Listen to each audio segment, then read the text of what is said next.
দুর্নীতি, পক্ষপাতিত্ব, স্বেচ্ছাচারিতা, অদক্ষতা সহ নানা অনিয়মের অভিযোগ উঠেছে পরমাণু শক্তি নিয়ন্ত্রণ কর্তৃপক্ষের চেয়ারম্যান মাহমুদুল হাসানের বিরুদ্ধে। অভিযোগ রয়েছে সচিবকে এড়িয়ে বিভিন্ন কাজ সম্পাদনের, এমনকি সচিবকে সরানোর চেষ্টা সহ আরও ২৫টিরও বেশি অভিযোগ রয়েছে তার বিরুদ্ধে। তবে এসব বিষয়ে কোনো বক্তব্য দিতে রাজি হননি মাহমুদুল হাসান। আরও জানাচ্ছেন এয়ার বাদল। বাংলাদেশ পরমাণু শক্তি কমিশন যাতে সঠিকভাবে কাজ করে এজন্য ২০১৩ সালের ১২ ডিসেম্বর প্রতিষ্ঠা করা হয় বাংলাদেশ পরমাণু শক্তি নিয়ন্ত্রণ কর্তৃপক্ষ। AKS অর্জন করল গিনেস ওয়ার্ল্ড রেকর্ডস।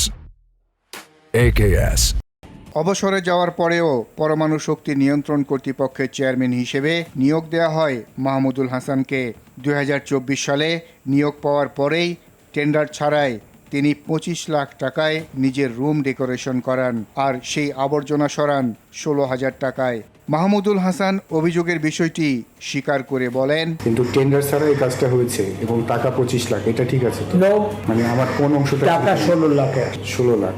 টেন্ডার না হওয়া সত্ত্বেও অনিয়ম করে করা কাজের বিল না দেয়া এবং নথিতে চেয়ারম্যানের বিভিন্ন অনিয়ম তুলে ধরায় চেয়ারম্যান কর্তৃপক্ষের সচিবকে প্রত্যাহারের জন্য মন্ত্রণালয়ে পত্র দিয়েছেন।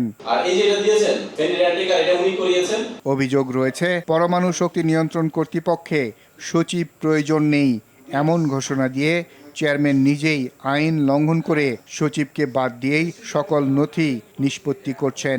আর্থিক কার্যক্রমগুলো কিভাবে চলছে, যেহেতু সচিব এখানে অ্যাক্টিভ না, সেহেতু আর ওই যে পালিকেটা প্রশাসনে সচিব, তার নিচে কিন্তু আরো আছে অ্যাডমিন অফিসার আছে, তারপরে পুরো অফিস আছে, একটা ব্রাঞ্চ আছে, প্রশাসন শাখা, প্রশাসন শাখার মাধ্যমে এই কাজ চলছে।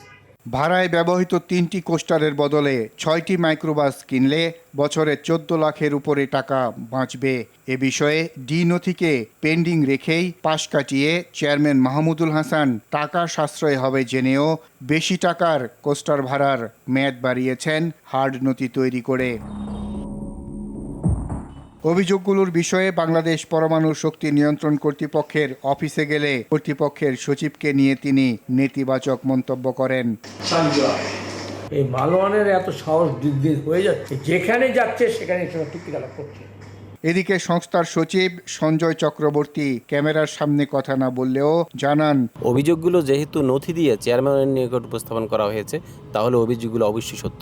মন্ত্রণালয়ে অভিযোগের বিষয়টি নিয়ে তদন্ত চলছে।